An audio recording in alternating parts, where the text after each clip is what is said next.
अभी जो money transfer वाले हैं तमंचा रख के कान पर 60,000 रुपये ले गए। कल की बात है 60,000 गुंडागर्दी कौन सी रोक दी। अगर रोटी मिल जावे, हमारे बच्चे पढ़ लिख के कोई कामयाब हो जाए तो हम सारे मंदिर जाएंगे, हम ईमान वाले हैं। हाँ, मैंने BA कर रखी है लेकिन मैं बेरोजगार हूँ आज भी। अच्छा। हाँ, मैंने 2014 में BA कर ली लेकिन मैं आज भी बेरोजगार हूँ। वो चंद रुपयों के खातिर हिंदुस्तान बेचेगा और सियासी खोरों को भगाने में रचा है बड़ा ही दाम उसने, ये क्या पता कब वो खुद का मकान बेचेगा। बीजेपी यहाँ क्या हमारे यहाँ भी है। अच्छा, कहाँ पे? हम वैसे यहाँ रह रहे हैं, वैसे रहने वाले मिटावा के हैं। अच्छा अच्छा, मुलायम सिंह के क्षेत्र के। हाँ, तो वहाँ भी माहौल वहाँ भी यही है, बीजेपी का है, यही है, समाजवादी का नहीं है ना। हम इस वक्त मौजूद है गाजियाबाद सदर विधानसभा क्षेत्र में और हमारे साथ नौजवान मौजूद हैं जो इस वक्त, ये आज संडे का दिन है तो इसलिए शायद खेलने के लिए आई है। गिल्ली डंडा आप देख रहे हैं, यहाँ पे काफ़ी रौनक भी है। नौजवान हमारे साथ मौजूद है तो हम बात करेंगे कि क्या माहौल है चुनाव को लेकर के, क्या नौजवान सोच रहे हैं इस बार, क्योंकि फर्स्ट फेज़ जो है वो गाजियाबाद में ही होना है, यानी 10 फरवरी को यहाँ पे पोलिंग होनी है। क्या नाम है आपका? मेरा नवेद गाजियाबादी। क्या कहेंगे नवेद साहब कि क्या माहौल है चुनाव का और वोट जो है वो किस बुनियाद पर लोग देंगे? वोट तो सिर्फ और सिर्फ हमारे हिंदुस्तान के अंदर, उत्तर प्रदेश के अंदर धर्म की बुनियाद पर वोट देंगे ज़्यादातर, क्योंकि एक शेर के ज़रिए मैं बोलना चाहूँगा, कभी संतान बेचेगा कभी ईमान बेचेगा, वो चंद रुपयों के खातिर हिंदुस्तान बेचेगा। नहीं तो कौन बेचेगा हिंदुस्तान? आप समझ रहे होंगे कौन बेचेगा, मेरे से ज़्यादा बेहतर जानते हैं, पत्रकार हैं आप, मेरे से ज़्यादा बेहतर जानते हैं आप, पत्रकार है, कौन बेचेगा। मुझे किसी का नाम लेने की ज़रूरत नहीं है, किसी का नाम लेने की ज़रूरत नहीं है मुझे। कभी इस शेर के ज़रिए मैं आप तक आपकी अपनी बात को पहुंचाना चाहता हूं, कभी संतान बेचेगा कभी ईमान बेचेगा, वो चंद रुपयों के खातिर हिंदुस्तान बेचेगा और सियासी खोरों को भगाने में रचा है बड़ा ही दाम उसने, ये क्या पता कब वो खुद का मकान बेचेगा। तो ये बेच डाला है जर्रा जर्रा हिंदुस्तान का, बेच डाला है जर्रा जर्रा हिंदुस्तान का, अब क्या लोगों के कब्रिस्तान बेचेगा। नहीं तो क्या आपने कहा कि धर्म के नाम पर वोटिंग होगी, तो क्या आज आपको नहीं लग रहा है कि रोजगार के सवाल पर वोटिंग होगी, क्योंकि नौजवान तो रोजगार की बात कर रहे हैं कि रोजगार तो कुछ नहीं है हिंदुस्तान के अंदर, कुछ नहीं है, खासकर उत्तर प्रदेश के अंदर रोजगार बिल्कुल ख़त्म है। नौजवान इस वक्त में डिग्री लेकर कोई चाय की टपरी चला रहा है, नौजवान इस वक्त में डिग्री लेकर अपने सर्टिफाइड नौजवान इस वक्त में टेर्री चला रहा है, अपनी चाय का ठिया चला रहा है। कुछ नहीं है रोज़गार के ऊपर, तो कुछ नहीं है, रोज़गार के ऊपर तो बात ही नहीं होती हिंदुस्तान के अंदर, सिर्फ और सिर्फ धर्म के नाम पर बात होती है। क्या लग रहा है, क्या माहौल चल रहा है यूपी में, और यूपी में किसकी हवा आप देख रहे हैं कि इस वक्त ज़्यादा है? हवा तो उत्तर प्रदेश के अंदर भारतीय जनता पार्टी की भी है और अखिलेश यादव जी की भी हवा है, उसमें तो अभी बोला नहीं जा सकता। मतलब दोनों में लड़ाई टक्कर की है, तो बुनियाद क्या बनेगी? बुनियाद तो रिजल्ट आने के बाद मालूम पड़ेगा। बुनियाद क्या नौजवान जो है किस बात को लेकर के अखिलेश को पसंद कर रहा है, किस बात को लेकर भाजपा को? रोजगार के ऊपर अखिलेश यादव जी को पसंद किया जा रहा है इस वक्त में। रोजगार को क्या कहेंगे? आपका क्या नाम है? सलमान साहब, क्या कहेंगे कि क्या माहौल है चुनाव को लेकर के? क्या कोई जोश आप देख रहे लोगों में, आप जाते होंगे? नहीं, ऐसा है, माहौल सही है, लेकिन रीज़न ये है कि इस टाइम हमारी सबके वोट अखिलेश यादव को जाएंगे बस। नहीं तो क्या बुनियाद है? बुनियाद क्या है, अच्छे हैं वो, पक्षपात नहीं है उनके अंदर, यानी नौकरी भी है उनके अंदर। अब ये बीजेपी जब से सरकार आई है किसी को रोजगार नहीं मिला है। अभी शाम के टाइम हो रहा है, 5 साढ़े 5 बज रहे हैं, अब तुम सुबह के टाइम अगर आओगे तो देखना पूरा फील्ड भरा मिलेगा आपको। अच्छा। हाँ, मैंने BA कर रखी है लेकिन मैं बेरोजगार हूँ आज भी। अच्छा। हाँ, मैंने 2014 में BA कर ली लेकिन मैं आज भी बेरोजगार हूँ। तो अखिलेश रोजगार देंगे? अखिलेश रोजगार भी देंगे। अब 300 यूनिट फ्री आ रही हैं, अब लॉकडाउन लगा है, पब्लिक बहुत परेशान है। उन्होंने बिजली के बिल तक माफ़ नहीं करा, बताओ, बिजली के बिल उन्होंने माफ़ नहीं करा, किराएदारों का किराया माफ़ नहीं करा, लोन माफ़ नहीं करा, क्या करा बताओ उन्होंने? बस 2-4 सड़कें बना दी, अजय राम मंदिर बना दिया, बात खत्म। बस इस पे ही इनका इलेक्शन हो रहा है बीजेपी वालों का, और कोई इनका मामला नहीं है। लेकिन भाजपा तो कह रही है कि वही बड़ा काम है कि हमने मंदिर बनवा दिए। तो मंदिर में कौन जाएगा? मंदिर से अगर रोटी मिल जाएंगी, अगर रोटी मिल जाए तो हम सारे मंदिर जाएंगे आज। अगर रोटी मिल जाए, हमारे बच्चे पढ़ लिख के कोई कामयाब हो जाए तो हम सारे मंदिर जाएंगे आज, हम ईमान वाले हैं, सब मंदिर जाएंगे। हमें रोटी दो खाने को, हमारे बच्चों को पढ़ाओ लिखाओ, हमारे बच्चों को। सुनो, अब ऐसा है, ये मेरा भाई है, इधर कहिए भैया, देखो ये सुनो, देखो ये मेरा भाई है, ये भी, ये वाला भी है, ये सब भाई हैं, ठीक। ये अब से 10 साल हो गए नौकरी करते करते नगर निगम में, आज भी तनख्वाह 6,000 रुपये है। बताओ क्या होगा 6,000 में, क्या किराया देंगे, क्या ये अपना पेट पालेंगे, क्या हारी बीमारी में लगाएंगे और क्या ये खाएंगे। आज भी तनख्वाह 6,000 रुपये, 6 महीने में सैलरी आती है। यहाँ गाजियाबाद सीट पे, ये सदर सीट पे कौन कौन मुकाबले में और क्या यहाँ पे लग रहा है आपको कौन जीतेगा? इस टाइम तो विशाल शर्मा देंगे, विशाल जाटव। विशाल जाटव किसके उम्मीदवार हैं? उम्मीदवार हो अखिलेश यादव के। अच्छा, और मुकाबला किससे है? मुकाबला बीजेपी से, अतुल गर्ग जी। दोनों में टक्कर है? दोनों में टक्कर है। कांग्रेस और बीएसपी और सब कुछ नहीं है। अच्छा, असदुद्दीन ओवैसी का क्या है? उसका भी कोई खास मामला नहीं है यहाँ पे, दलाल होता सब है? नहीं, यहाँ पे उसका कोई खास मामला नहीं है। यहाँ पे ज्यादा वोट सपा की हैं और बाकी वोट बीजेपी की हैं। उनके थोड़ी बहुत बढ़ जाएंगे तो उधर, लेकिन उनका ज्यादा मामला नहीं है। बस इन दोनों में ही टक्कर है। बीजेपी में और समाजवादी पार्टी में ही टक्कर? जी जी जी बिल्कुल। क्या माहौल है यहाँ पे? एक सीरियसली बात यहाँ तो बीजेपी है भाई, बीजेपी। क्या नाम है? संतोष कुमार। संतोष कुमार जी बीजेपी है। किस बुनियाद पे बीजेपी को लोग वोट करेंगे? काम बढ़िया देख रहे हैं, काम अच्छा है। काम अच्छा है। अच्छा, तो क्या क्या काम आप कुछ बता सकते हैं, एक दो काम? और जो यहाँ जो उम्मीदवार हैं उन्होंने क्या काम किया कुछ? यहाँ का गुंडागर्दी खत्म कर दी, रोड बना दी है, और हम लोग क्या चाहिए? गुंडागर्दी खत्म की, रोड बनाई है, इसी बुनियाद पे यहाँ के नौजवान देंगे। हाँ। अच्छा, रोजगार के मामले में? रोजगार भी ठीक है, बढ़िया चल रहा है। और क्या रोजगार है? बढ़िया। काम करने वाले के लिए है, जैसे काम करना ही नहीं है उसे क्या है? अच्छा, मतलब जो काम करेंगे उनको लिए रोजगार है? रोजगार की कमी नहीं है? हमारे लिए तो कमी ना है, हम दुनिया के तो नहीं कहूँगा, लेकिन हमारे लिए तो कमी ना है। अच्छा, तो क्या कर रहे हैं अभी आप? हमारा गाड़ियों का काम है, दुकान है। अच्छा अच्छा, यही है गौशाला फाटक पे। गौशाला फाटक पे है। अच्छा, तो यहाँ गाजियाबाद में माहौल बीजेपी का है? बीजेपी यहाँ क्या, हमारे यहाँ भी है। अच्छा, कहाँ पे? हम वैसे यहाँ रह रहे हैं, वैसे रहने वाले मिटावा के हैं। अच्छा अच्छा, मुलायम सिंह के क्षेत्र के। हाँ, तो वहाँ भी माहौल वहाँ भी यही है, बीजेपी का है? यही है, समाजवादी का नहीं है ना? तो सपा भी ना है। मुकाबला किससे है बीजेपी का? बीजेपी का मुकाबला किससे है? इससे सपा ही होएगा, लेकिन हमारे यहाँ सपा है नहीं इतनी। बीजेपी का जो मुकाबला है वो सपा से हमारे यहाँ। सपा मुलायम सिंह बीजेपी का सपा से है, टक्कर है, ये तो आप मानते हैं? टक्कर है, लेकिन नीचे ही रहेगा। बहुत आदमी भड़का हुआ है इससे। बहुत आदमी अखिलेश से भड़का हुआ है। क्यों भड़का हुआ है? गुंडागर्दी है। क्या गुंडागर्दी की है? जिस टाइम में ये अखिलेश यादव आ जाए, मुलायम सिंह घर में घरन मुलायम सिंह हो गए। घरन मुलायम सिंह हो गए। मुलायम सिंह हो गए? तो मुलायम सिंह होने में कौन सी ऐसी दिक्कत? गुंडागर्दी जब ही तो पैदा होती है, पैदा क्यों होती है?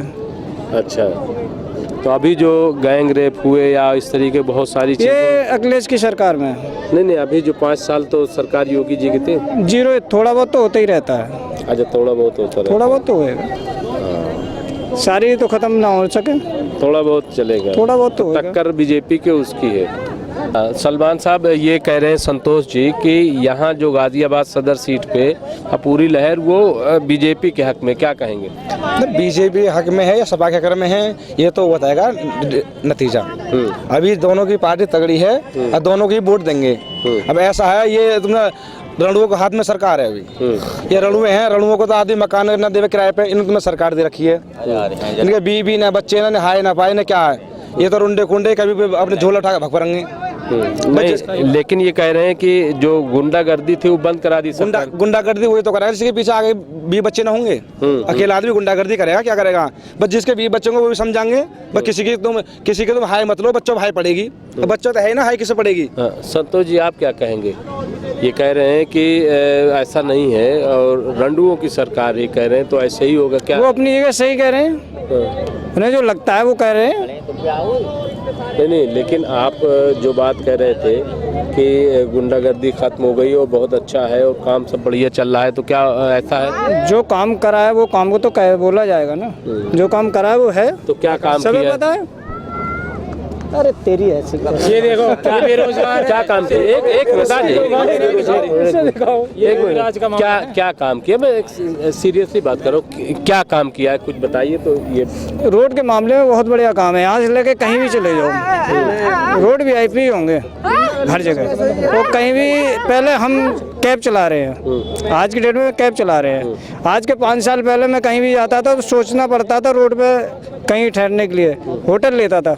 आज की डेट में गाड़ी साइड में लगाओ, सो जाओ, कोई टेंशन नहीं है। ये नहीं है कि चोर चक्के आके हमें लूट ले जाएंगे। पहले अलीगढ़, ये फिरोजाबाद, इधर कहीं भी चले जाओ यही होता था कि डर लगा रहता है कहीं लूट ले। लेकिन आज की डेट में कहीं भी लगा के सो जाओ, कोई टेंशन नहीं है। और रोड वीआईपी बने पड़े हैं, रोड अच्छे बन गए हैं, रोड अच्छे बन गए। इसकी सरकार में रोड सबसे बढ़िया रोड और गुंडा कर दे। रोड तो अखिलेश ने बनवाए। और रोजगार जो अखिलेश ने कौन सा रोड बनवा दिया बताओ? कौन से भाई, मैं यहाँ की बात करो चाहे इधर की बात करो, आपने यहाँ 100 मीटर भी नहीं है रोड की हालत दिखाऊं तुम्हें? कौन सी? हम बताओ क्या ऐसा है। ये भैया कह रहे हैं कि हम गाड़ी कहीं भी लगा के सो जाएं, गुंडागर्दी नहीं हो रही। मेरी उम्र 26 साल है, मैं गाड़ी ही चलाता हूँ दूध की। रात को जाता हूँ मैं यहाँ से 10-8 बजे करीब और अपने 4 बजे आऊँ। आज तक मुझसे किसी ने गाड़ी नहीं रुकाई मेरी। क्या गुंडागर्दी है जी? बताओ। हमारे यहाँ पे अभी सब्जी मंडी में अभी जो मनी ट्रांसफर वाले हैं, तमंचा रखे कान पर 60,000 रुपये ले गए। कल की बात है 60,000 का गुंडागर्दी कौन सी रोक दी? क्या कहेंगे भाई होगा, ये सही कह रहे हैं अपनी जगह, वो सही कह रहे हैं। विजयनगर में यही रिपोर्ट बताओ, अपनी जगह उनने देखा होगा जब ही कह रहे हैं वो। जो चीज पहले 10 रुपए की आती थी अब वो 12 रुपए की है। जीएसटी लग के क्या फायदा हुआ कस्टमर का? भाई आम आदमी का क्या फायदा हुआ बताओ? मजदूरी इतनी बढ़ गई। रिफाइंड देखो, रिफाइंड पहले आता था 72 रुपए का, 140 रुपए 50 रुपए का। सरसों का तेल पहले आता था 70 रुपए का, 250 रुपए किलो। ये इन्होंने महंगाई पहले की बेलदार की तनख्वाह 200 रुपए थी, आज बेलदार 500 रुपए का है। सर महंगाई भी तो फिर उसमें महंगाई भी तो उसमें ज़्यादा है ना। भाई महंगाई बढ़ी है तो हमारी तनख्वाह भी तो बढ़ी है। कितनी तनख्वाह? महंगाई भी तो ज़्यादा है। मैं अपनी बात 2 अल्फाज में बोलना चाहूँगा। इस दौर के हाकिम का चलन देख रहा हूँ, हर शख्स के सीने में घुटन देख रहा हूँ। हाथों में आ गई जब से जालिम के हुकूमत, होता हुआ बर्बाद में वतन देख रहा हूँ। और वो वादे ही करते रहे अच्छे दिनों के, वो वादे ही करते रहे अच्छे दिनों के, पहले से भी बदतर मैं चमन देख रहा हूँ। वो वादे ही करते रहे अच्छे दिनों के, पहले से भी बदतर मैं चमन देख रहा हूँ। और मैं अपनी बात का अच्छे दिन की बात है। जब सरकार आई थी और यूपी में डबल इंजन की कहते हैं कि मोदी जी केंद्र में है, योगी जी स्टेट में है, डबल इंजन सरकार है, तो क्या आपको लग रहा है अच्छे दिन आए हैं? सिलेंडर 400 का आता था। भाई इनसे पूछो, ये बताएं। खुल के बोलिए। नहीं आप उनसे पूछो, बोलिए। हमारे लिए तो अच्छे दिन है, हमारे लिए अच्छे दिन आए हैं। और उनकी क्या समझ है वो जाने। अच्छे दिन की क्या बुनियाद? और सड़क तो बनवा दिया, और क्या चीज़ है? क्या लगा आगे देखो क्या होता है। नहीं क्या, और क्या चीज़? महंगाई के बारे में क्या कहेंगे? महंगाई अगर बढ़ी है तो हमारी सैलरी भी तो बढ़ी है। इस चीज़ को क्यों नहीं? अगर महंगाई मैं मानता हूँ, पहले कितनी सैलरी थी आपकी? पहले 7,000 8,000। आप कितनी है? हमारे 25,000 30,000, ये भी तो है भाई। कमाई बढ़ी है, महंगाई बढ़ी है तो कमाई बढ़ी है। 30,000 की नौकरी तो है 30,000 25,000 की मुझे 16,000 जब पर पड़ी ना मेरा बस का 16,000 अब महंगाई बढ़ी है। सुनो मेरी बात, सुनो 25 की दिलवा दी। अब देखो सैलरी बढ़ी है तो महंगाई बढ़ी है, ठीक। पहले 200 रुपए की तनख्वाह थी, मजदूरों की 200 रुपए तनख्वाह थी, वो 100 रुपए में गुजारा कर लग रही है, अपना 100 बचा लग रही है। आज 500 रुपए में 600 रुपए गुजारा हो रहा है और 100 माइनस में जा रहा आदमी। बताओ, अब पहले बिजली का बिल कितना था, आज कितना है? घर की चीज कोई चीज ले लो, रिफाइंड ले लो, कुछ भी ले लो, A to Z ले लो, सब पे दे लो। कौन सी सस्ती चीज है बताओ? अब जो आदमी 30,000 रुपए कमा रहा है वो भी 5,000 रुपए महीने के नहीं बचा पा रहा। संतोष जी आइए ना, आइए। अरे आ जाइए, बात कर लीजिए। नहीं नाराज नहीं आप करो।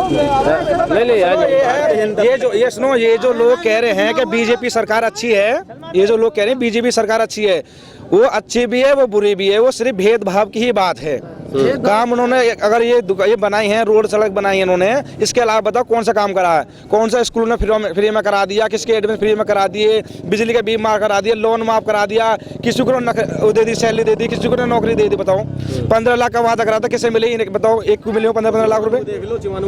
किसानों को देख लो, गन्ने की आज तक उन्हें मिली पेमेंट, गन्ने की पेमेंट आज तक फंसी पड़ी है। बताओ क्या अच्छा क्या करा? अच्छा बताओ हमें। नहीं तो ये जो आंदोलन किसानों का चला और वापस ले लिया, तो क्या ये जो वापस लिया उसका कोई असर होगा? वापस वो लिया अपनी फटी पे, वो वापस वैसे नहीं लिया, वो जबरदस्ती किसानों दिया और उन्हें दे के ही रहते हो किसान। किसान उन्हें दे के ही रहे थे, उनकी हिम्मत नहीं, वहाँ किसान उठा देते। अब क्यों वापस लिया? जब पहले ही किसान कह रहे थे तो उनके महीने 1.5 महीने क्यों खराब करवाई? अब 1 साल हो गई और जाम करा दिया उन्होंने, क्यों करा दिया?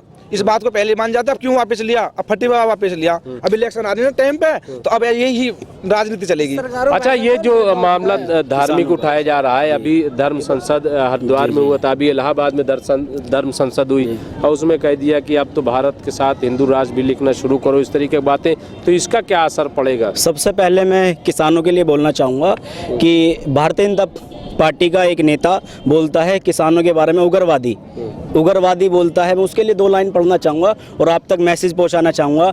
अन्नदाता का भारत में जिसको रुतबा मिला है, यानी हिंदुस्तान में जिसको अन्नदाता का रुतबा दिया जाता है, उसे हमारे भारतीय जनता पार्टी के उग्रवादी बोलते हैं। उन्हें शर्म नहीं आती बिल्कुल भी बोलने के लिए। उनके लिए बोलना चाहूँगा, अन्नदाता का भारत में जिसको रुतबा मिला है, अपनी ही माटी में जानो कोई फूल खिला है, और रखती है जनता जिनको सर आंखों पर, उनको ही उग्रवादियों का लक़ब मिला है। और चाहे जितनी नफरत फैलाओ तुम हिंदू मुस्लिम में, हमें तो हिंद में मिलजुल कर रहने में मज़ा अब खूब मिला है। आप शर्म नहीं आती उन्हें भारतीय जनता पार्टी के नेताओं को बोलने के लिए, जिसे हमारे हिंदुस्तान के अंदर, हमारे भारत के अंदर सिर्फ और सिर्फ अन्नदाता का भगवान बोला जाता है, अन्नदाता बोला जाता है, उन्हें उग्रवादी बोलते हो आप लोग उग्रवादी बोलते हो, शर्म नहीं आती उन्हें? लेकिन भाजपा तो देखिए, भाजपा जो पॉलिटिक्स कर रही है, जैसे ये भी कह रहे हैं कि जो 15% और 85%, तो यहाँ तो माइनॉरिटी जो है, आप माइनॉरिटी में हो,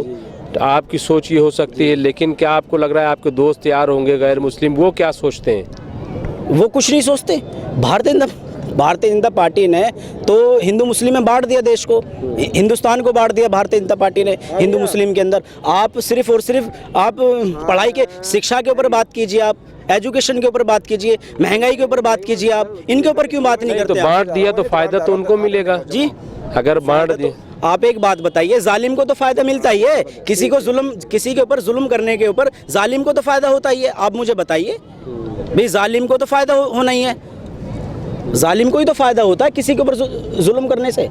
आम आदमी को थोड़ी फायदा होता है। आम आदमी को चाहिए, आम आदमी को मंदिर मस्जिद नहीं चाहिए। मंदिर मस्जिद भी एक मसला है, मगर और उस महंगाई के ऊपर बात कीजिए, आप शिक्षा के ऊपर बात कीजिए, पेट्रोल के ऊपर बात कीजिए, आप सब्जियों के ऊपर बात कीजिए। आप मार्केट में निकल जाइए, सब्जियां इतनी महंगी, आमदनी नहीं है आदमी की बिल्कुल नहीं। तो पोलराइजेशन की जो पॉलिटिक्स है, क्या नहीं लग रहा है आपको कि वो पोलराइजेशन पॉलिटिक्स में बीजेपी कामयाब हो जाएगी?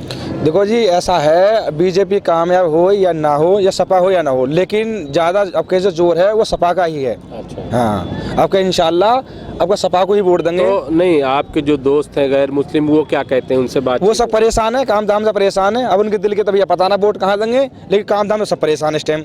हर आदमी गाली बक रहा है बीजेपी को, जब से सरकार आई है काम बिल्कुल बंद कर दिए। अब ऐसा लॉकडाउन लगा दिया, पब्लिक दुबक छुपा कर सब्जी बेच रही है, रेहड़ी वाले बेच रहे हैं, अंदर गलियों में बेच रहे हैं, पुलिस वाले डंडा बजा रहे हैं उन पे। बताओ, उन पर डंडा बजा रहे हैं, वो क्या खाएंगे, क्या बेचेंगे, कैसे बच्चे पालेंगे, क्या किराया देंगे, वो क्या बिजली के बिल देंगे? एक आध चीज माफ करते उन्होंने की। पेट्रोल देख लो कहाँ पहुँचा दिया, 100 रुपये लीटर पहुँचा दिया। सैलरी बढ़ी ना, पेट्रोल पहुँचा दिया। सरसों का तेल देख लो, डीजल देख लो, कुछ भी देख लो आप, कोई भी चीज़ सस्ती नहीं है। तो बहरहाल ये तमाम इशू बनेंगे और उसी बुनियाद पर लोग वोट करेंगे। जी बिल्कुल। तो यहाँ पे हम गाजियाबाद सदर सीट विधानसभा में मौजूद थे।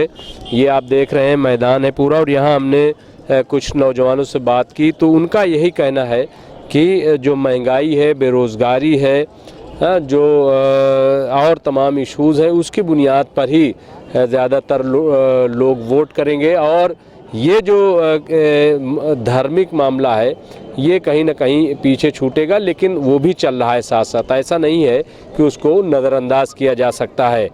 और लड़ाई जो है वो समाजवादी पार्टी और बीजेपी में है। इस दौरान न तो MIM है और ना कांग्रेस और ना ही BSP, यानी कोई और दूसरी पार्टी नहीं है। तो पूरा माहौल बना हुआ है समाजवादी पार्टी और भाजपा का। अब तो 10 मार्च को ही पता चलेगा कि ये जो माहौल है वो किसकी तरफ जाता है और किसकी सरकार बनती है।